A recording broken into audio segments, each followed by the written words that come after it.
Hello guys, welcome back to my YouTube channel. You know how we do it here. Another day, another scholarship. If you're a new viewer, thanks for coming by.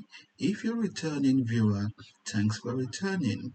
Today we'll be looking at fully funded master's scholarship in Sweden, particularly the Swedish Institute Scholarship for Global Professionals.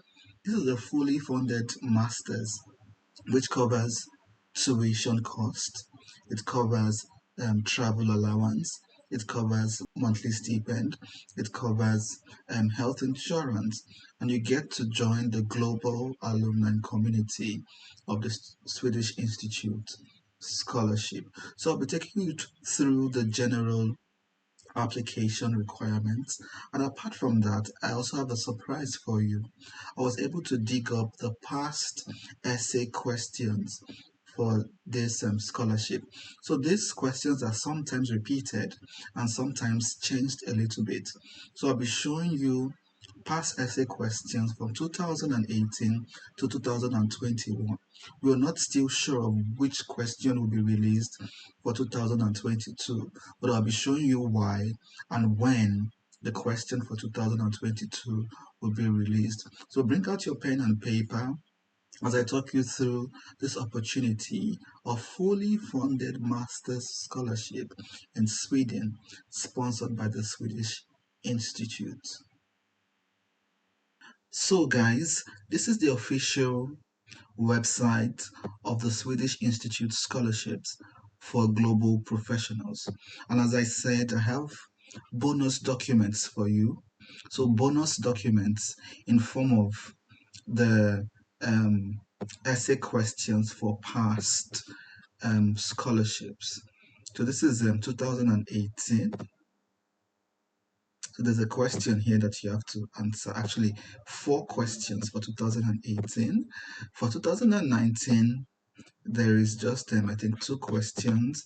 2020, I think there is just there are actually two questions as well. For 2021, I think it was a bit shorter. This is 2021, and there's actually just one question for 2021. So we do not know exactly which question will be released for 2022, and I'll clarify this. So look at this deadline. It says 10th of February 2020 to 2023. So do not get confused by these dates. The scholarship is already open, but the scholarship has a two-way process. So in the first part, you have to go to the universities and eligible courses and apply for admission.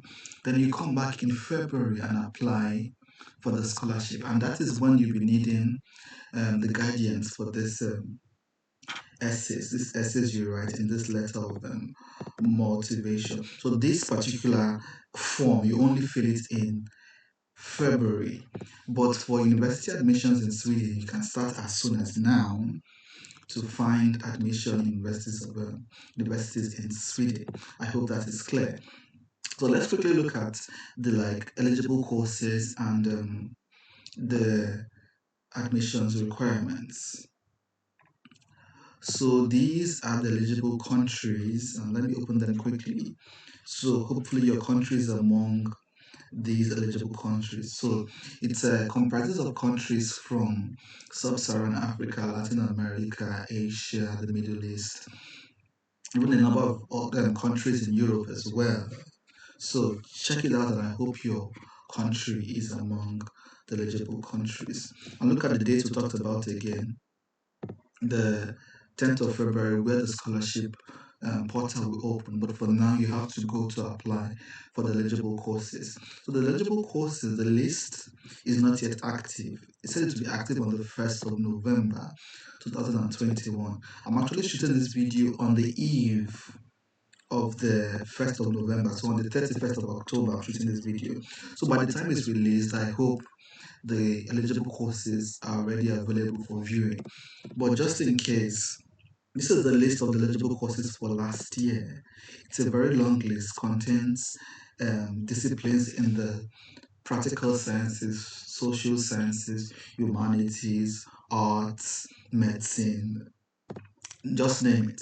So it's almost certain that these courses will be repeated for the 2022 intake. It's quite certain. But we do not know yet. We're still waiting for them to release the courses and the eligible universities.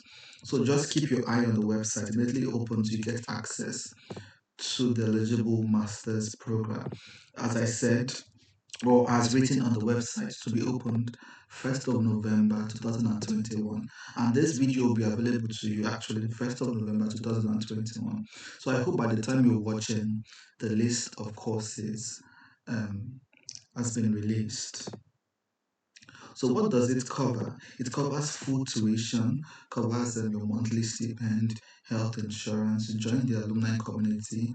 There's also travel grants to cover you like your visa costs and your flights.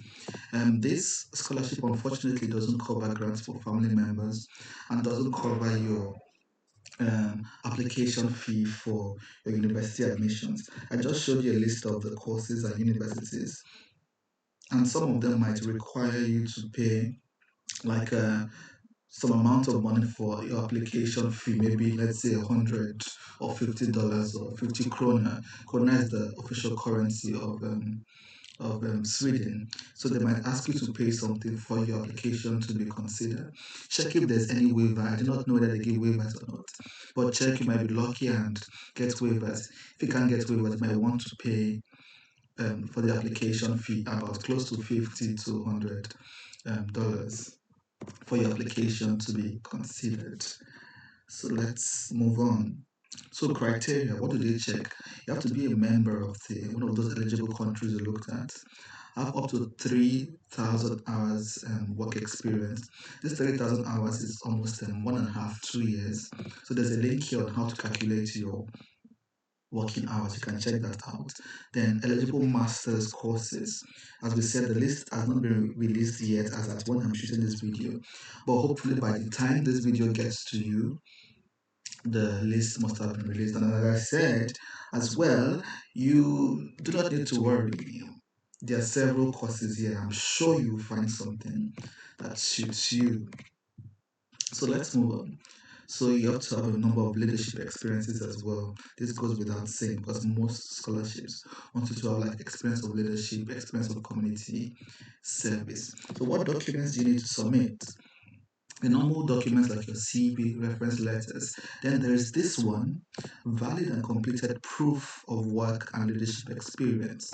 So there is a link subsequently I'll be showing you on what this entails or how to compile this document. So do not be afraid. There are lots of instructions here on how to compile these documents. And of course, your international passport and then your letter of motivation. These letters I showed you earlier. We'll be checking them subsequently. So, as I said, there are lots of info here on how to compile these documents. How to compile this, whether it's your CV, it wants a maximum of 3 pages.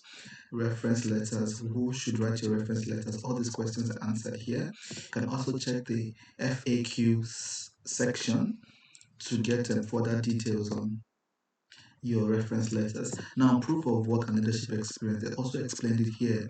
You might need to get a letter from your organization, from your boss, telling them what position you occupy, your like things like your job description, written on the letterhead of your company and stamped or signed. So there are lots of info here on how to compile those documents. Then international passport as well, a national ID, and there's a step-by-step guidance on what to do and when to expect like a response from them as well. So usually, from what they said here, you're expected to hear from them on the 7th of April and get a list of those who have been accepted for the scholarship. So as I said, I have other things to share with you that may help your application. And this is still the list for last year, and hopefully it will not change because it contains lots of courses, including in the social sciences, practical sciences, arts, law, and humanities. I'll also be giving you this brochure, leaving a link to this brochure. It gives you a quick overview of what the scholarship is about and what it covers. And hopefully you'll be one of these cohorts gathered around this beautiful table come this time next year. So it's a very generous scholarship, and I hope several of you in this channel gets it. As a matter of fact, there's one person in this channel who got it last year. So let us triple that number and get 5 people, or even 10 people, or why not 20 people to attend this scholarship.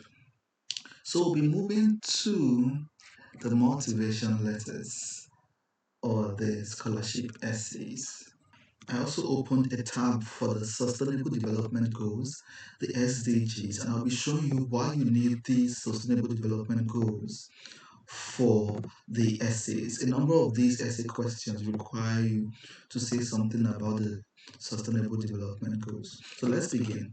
So for this essay question, the letter of motivation, it's almost the same in the beginning. So this is 2018, this is 2019, this is 20, and I think we have 21 here. This is 2021. So the beginning is almost the same, where you need to type your bio data and things like that. Then select, I think, 3 to 4 universities.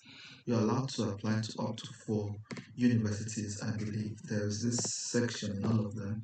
4 universities, then you grade them according to your order of preference. And then we go straight to the essay questions. So this is essay question for 2018. I'll just go through a number of them and you see similarities in the different years. Some questions are repeated, some are not. So you can judge for yourself and speculate which one will come out for the 2022 intake. So this question requires you to choose one of the Sustainable Development Goals and describe how your job or social engagement or volunteer activities relate to that goal. And that is why this is important. You have to choose one of these 17 goals and see which one best align with your job description or your volunteer activities or your community engagement activities. So let's say I'm interested in goal number 2, zero hunger.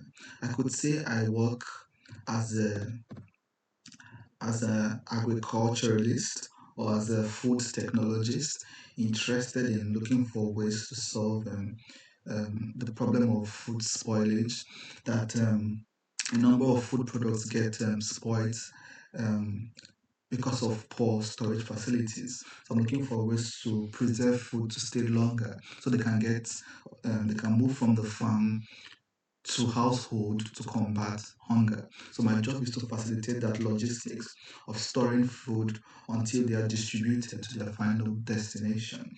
And this is closely connected to the second SDG that talks about zero hunger. So I'm interested in food logistics, food production, food preservation. So that has already shown my present position, what I do, and how it connects to one of the SDGs. So pay attention to this as well. The maximum characters. They didn't say maximum words, but they said characters. So a character is the the digit or the letter, the number of digits or letters. So you can always put your write-up in a Word document and check the number of characters. And they said including spaces. So you check the number of characters, not just the number of words. And fortunately, Microsoft Word at least um, takes into account both the words and characters. So you can see whether you've gone overboard and try to amend to make sure you do not overshoot the requirement. So pay attention to the character count. So there's a second question here about using concrete example, state how your master's program or how the master's program you planned to study in Sweden will contribute to addressing that SDG that you selected. So in the example we chose about zero hunger, so it's saying the course I intend to apply for in Sweden, how would that course help me combat the problem of hunger in my country, my region, or even in the world? So I could say I chose a course or courses in food technology, because these courses will equip me with the skill on how to facilitate mass food production or increase food production, how to preserve food products, how to make seasonal fruits or seasonal food items available all year round to combat hunger in my country. And this is closely related to the SDG goal number 2, which talks about zero hunger. So something like that. So you show how the course you intend to study, what skills it will give you, or what knowledge it will give you, and how that knowledge and skill connects to the goal you've chosen.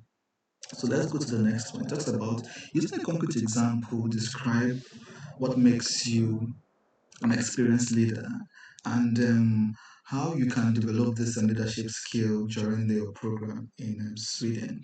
So you could say, oh, what makes you an exceptional leader or experienced leader? You could talk about how empathetic you are, how you put yourself in the shoes of those below you or in the shoes of those you serve, that you try to be very approachable, you try to listen to recommendation and feedback even from those below you. And if you get the scholarship, or when you get the scholarship, you hope to network with fellow scholars and fellow students in your universities and members of faculty. And you also hope to like organize like student games, organize trips, organize community activities, community volunteering activities. These will help with your interpersonal skills, will also help with your relational and leadership skills in the scholarship. They could say you could organize something like a class study or a class program to help um, volunteer in volunteer activities around campus or around the city that your university will be based. This is ways of expressing leadership skills and also learning from others and networking with others. Um, so there's a final question here about your professional goals 3 to 5 years after you return from Sweden, and how your time in Sweden will actually prepare you for these professional goals. So here you could leverage your network and then the knowledge and skills you learned from the course.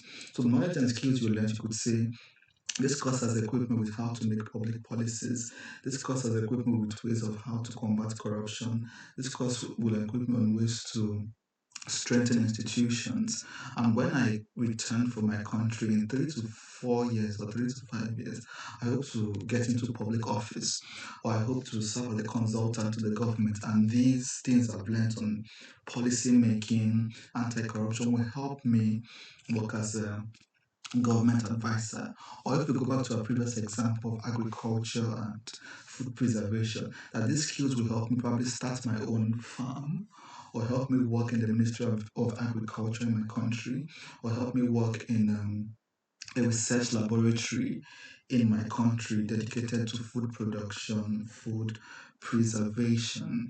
And my time in Sweden will help me with the skills, with the knowledge, with the techniques through the courses I will do, through the modules. Here I can mention the modules that you will learn in the course that you intend to undertake. Also, things like your network.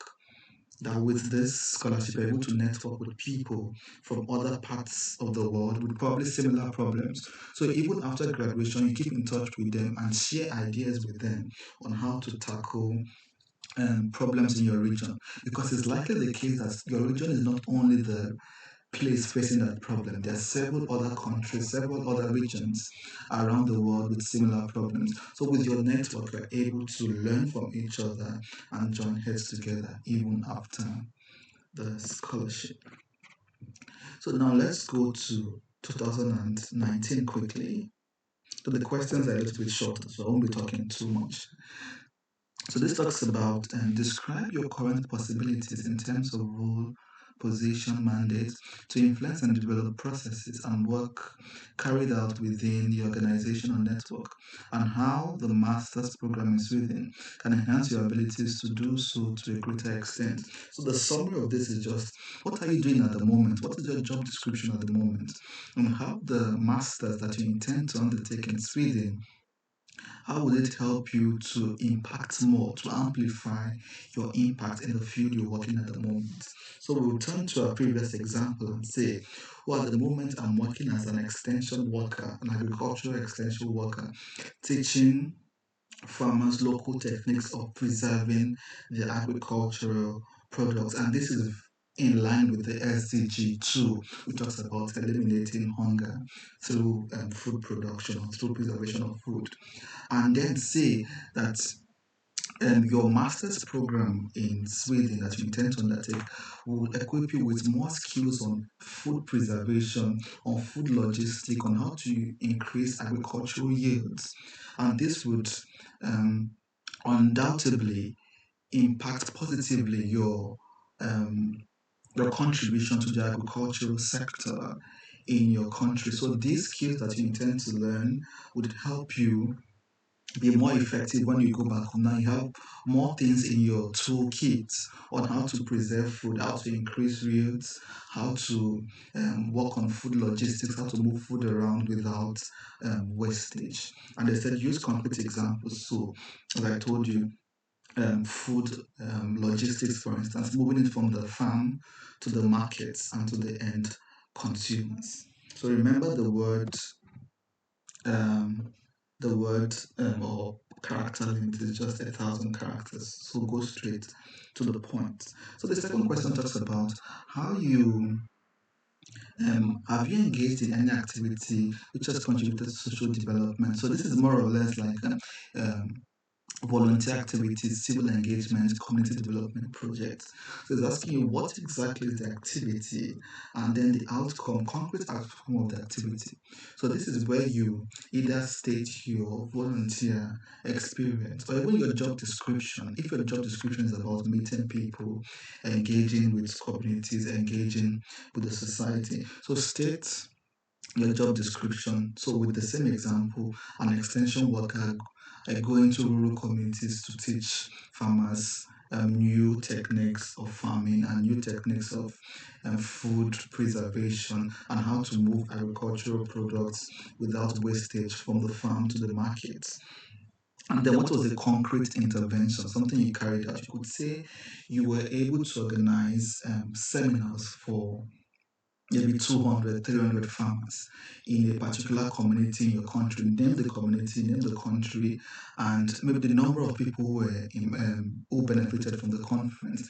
Then the overall impact. You could say in that year, probably 20 tons of food were preserved because of the way you were able to teach farmers on how to preserve their maize or their tubers or their potatoes. With that conference, farmers went back home and implemented what you taught them, and the their agricultural product increased by 20 tons or something. So they are giving concrete data, concrete evidence, and specific examples. So now this is 2020, 21. And the questions, they're just two questions compared to the previous years. I think the questions are getting a little bit smaller or shorter, if you like. And this says describe how you can apply the knowledge and experience gained from your time in Sweden in your organization or company or home country region upon your return from Sweden. So it's very similar to what we talked about already. What do you intend to learn in Sweden? What are the skills you intend to learn in the master's course that you're applying for? And how would you use it at home when you return? As I said, you could mention the course you intend to apply for. By that time, you've read the course modules, so read the course description and the modules. The modules are the subjects you'll be doing under the course. Then extract those skills you'll be learning from those modules, and then show how you use those skills to address a problem in your home country. Going back to a normal example, you're doing a course in food technology or in food logistics, then you hope to learn how to preserve food, how to move food around without wastage, how to make seasonal food available throughout the year, how to increase output, food output to combat hunger, and quickly tie to the SDG 2, which is aimed at zero hunger. Then you say when you leave Sweden and return home, you intend to work in the research institute dedicated at food technology, how to increase yields, how to preserve food and things like that. So show how your skills will be useful, or you return to your previous job with new techniques to teach farmers on how to increase their yield and how to limit food spoilage. So then, the second question talks about choose one master's program. So you're allowed to apply to, I think, 3 or 4. So choose one, probably your favorite one, um, and show how this master's program can contribute to the sustainable development goal. So please choose one master's program you applied for and motivate how this program can contribute to the United Nations 2030 Agenda for Sustainable Development. So it's very easy. Just choose one goal. Choose one master's program. Look at the modules. Look at what the master's program is about. Look at the skills you will learn, and match it with the corresponding SDG. You could even match it to more than one. You could say this masters will help both for poverty and hunger. Then show how the master's program will actually do that. You can do this by showing what the modules are, the subjects you'll be studying, and how the subjects relate to these sustainable development goals.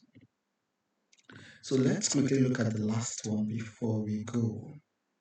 Let's look at the last one before we go. So this is the latest, 2021, 2022, and there's actually just one question for this year's the last intake. So those who resumed this year, fortunately, somebody from our YouTube channel actually got it this year. It's presently in Sweden. So this question says, describe how you can apply the knowledge and experience. It sounds very familiar, right? Yeah. Describe how you can apply the knowledge and experience gained from your time in Sweden in your home organization country. Exactly what we saw in 2019. So this is the 2021-22 question. I think we saw it just minutes, if not seconds ago. Here, so it was exactly the same question for 2020, 2021. Yeah, this is it here. But in this case, there was just one question. There was no question number 2. So we are not sure what question will be released for 2022, 2023. We will find that out in February when the portal opens. We'll find that out in February when the portal opens.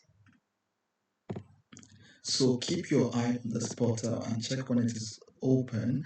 And also remember the eligible courses we talked about that will be open on the 1st of November 2021, so anytime from now. And these were the eligible courses last year. So I hope this was useful, guys. I hope you're able to learn 1 or 2 things, or several things actually, from this video. And as usual, we cannot wait to celebrate you. We wish you all the best in your applications. Engage with these materials I've already provided. Drop any question you have. And as usual, there's a lot of space at the top. So we cannot wait to see you at the top. Bye bye for now.